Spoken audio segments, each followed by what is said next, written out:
संपत्ति रोका आ निर्णय के कार्यान्वयन। न्यायिक समिति अपना समक्ष पड़ल विवाद में संबंधित पक्ष के निवेदन के आधार पर संपत्ति रोका राखे चाहे अपने रोका रखले संपत्ति फुकुआ कर सकैत है। रूपा न्यायिक समिति समक्ष संपत्ति रोका के निवेदन पेश करैया। न्यायिक समिति के सदस्य सब बीच रूपा के निवेदन पर बातचीत हुई। बातचीत के बाद न्यायिक समिति संपत्ति रोका के आदेश करैया। रूपा न्यायिक समिति के संपत्ति रोका के आदेश लेके संबंधित मालपोत कार्यालय जाइया।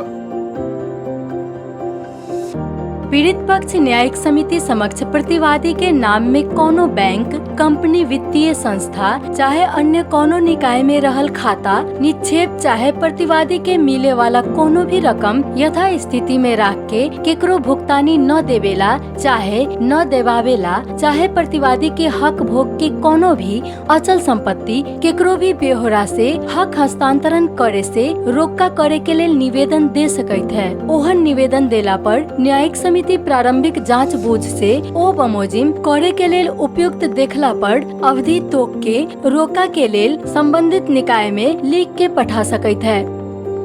न्यायिक समिति ओना लिख के भेजला पर संबंधित निकाय ओ बमोजिम रोका क के ओकरे जानकारी न्यायिक समिति के देवे के होइया। रोका भेला पर प्रतिवादी ओइसन रोका फुकुआ करे के लेल न्यायिक समिति समक्ष निवेदन दे सकैत है। न्यायिक समिति ओइसन निवेदन बमोजिम रोका फुकुआ करे के लेल मनासिब देखला पर रोका फुकुआ के लेल संबंधित निकाय में लिख के पठा सकैत है। न्यायिक समिति ओना लिख के पठाला पर संबंधित निकाय ओ बमोजिम रोका फुकुआ क के ओकर जानकारी न्यायिक समिति के देवे के होइया।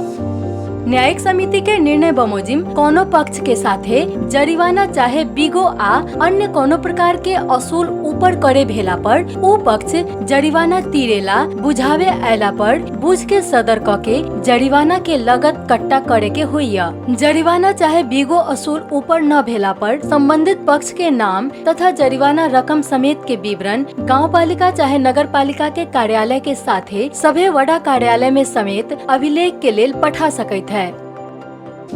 प्रचलित कानून बमोजिम न्यायिक समिति के असूल करे वाला जरिवाना बिगो चाहे अन्य कोनो किस्म के रकम असूल ऊपर न भेला पर गांवपालिका चाहे नगरपालिका कार्यालय के साथे सभी वडा कार्यालय सब ओइसन व्यक्ति से संबंधित कोनो भी सिफारिश चाहे कोनो काम न कर सकैत है।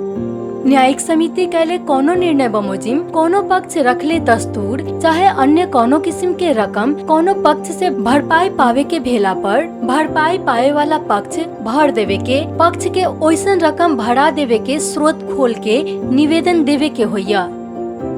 न्यायिक समिति कैले कोनो निर्णय बमोजिम कोनो संपत्ति चाहे अधिकार चाहे कोनो विषय वस्तु सेवा चाहे अन्य कोनो विषय के चलन पावे के ठहरल पक्ष ओइसन चलन पावे के विषय के विवरण खोल के निवेदन देवे के होइया।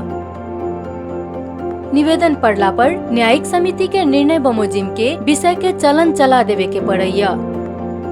संपत्ति के हक में भरी भराव के लेल आवश्यक पड़े वाला जितना संपत्ति रोका राख के रोका के सूचना आवश्यकता अनुसार संबंधित निकाय में तुरंत लिख के पठावे के होइया। कार्यपालिका भरी भराव करे के पड़े के बिगो चाहे अदालत में तीरे के पड़े वाला दस्तूर चाहे ओइसन कोनो भी रकम असूल ऊपर करे के लेल संपत्ति के विवरण खोल के दरखास्त पड़ला पर ओइसन रकम तीर देवे के पड़े वाला व्यक्ति के बुझावे के पड़े वाला रकम बुझावे के लेल निश्चित दिन के म्याद देके सूचना जारी करे के पड़ैया। म्याद के भीतर रकम बुझावे न आयला पर ओइसन तीरे वाला व्यक्ति के तीरे के लेल देखैले बमोजिम के वाफिला पढ़ के संपत्ति तायदाद क के मूल्य कायम करे के होइया। गांवपालिका कार्यालय में सार्वजनिक लीलाम प्रक्रिया के कार्रवाई हो रहल है। गांवपालिका के संबंधित कर्मचारी इस संबंधी प्रक्रिया आगाड़ी बढ़ा रहल है। उपस्थित व्यक्ति सब के रोहबर में गांवपालिका के कर्मचारी सब सिलबंदी खाम से मूल्य कबूल कैले कागज खोलैया आ सबसे बेसी दर रेट वाला के छनौट करैया। मूल्य कायम भेला बाद उक्त अचल संपत्ति के लीलाम के सूचना संबंधित पक्ष के देके सर्वसाधारण के जानकारी के लेल लीलाम होए वाला मिति आ संपत्ति के विवरण सहित के सार्वजनिक सूचना करे के होइया। सूचना में तोकले दिन में उक्त सूचना में तोकल संपत्ति मूल्य से ऊपर बढ़ाबढ़ प्रक्रिया बमोजिम लीलाम होइया। उक्त संपत्ति कोनो भी लीलाम सकार न कैला पर भड़ाई ले वाला पक्ष निवेदक के ही उक्त संपत्ति के मूल्य में सकार करवावल जाइया। निवेदक से संपत्ति सकार करे न चाहला पर दोसर जथा खुलल आयल समय कानून बमोजिम करके निज के निवेदन तामीली में राखल जाइया। लीलाम में चढ़ायल संपत्ति फुकवा कैल जाइया। कोनो रकम असूल ऊपर करे के क्रम में लीलाम कैला पर कोनो से सकार न करवा के अपूग रकम के हक में कानून बमोजिम अन्य संपत्ति आ प्रक्रिया से असूल ऊपर कैल जाइया। न्यायिक समिति के निर्णय बमोजिम घर जगह चलन चलती लेवेला निवेदन पड़ला पर चलन चलती के मिति खोला के फलना मिति में फलना घर जमीन के चलन चलती के कर्मचारी घट के ऐला से उ मिति से अगाड़ी घर जगह खाली करू कह के चलन देवे वाला पक्ष के नाम में सूचना जारी कैल जाइया। चलन देवे वाला संपत्ति उजूरी के पक्ष बाहे अन्य केकरो भोग चलन में भेला पर उहे पक्ष के नाम में सूचना जारी कैल जाइया। तोकल मिति में खट के आयल घर जगह खाली होयल है त संबंधित कर्मचारी चलन चलती से देल मुचुलका खड़ा करके चाहे घर जगह खाली न कैला पर खाली करा के चलन चलती के मुचुलका खड़ा करके प्रतिवेदन अभिलेख कैल जाइया। गाउँपालिका आ नगरपालिका कार्यालय चाहे उ अंतर्गत के सभे वार्ड कार्यालय सब चाहे अन्य कार्यालय से न्यायिक समिति से कैल निर्णय बमोजिम व्यक्ति चाहे संस्था चाहे अन्य केकरो से असूल कैल जाए वाला जरिवाना चाहे बिगो चाहे अन्य रकम असूल ऊपर करेला आवश्यक करे के चाही।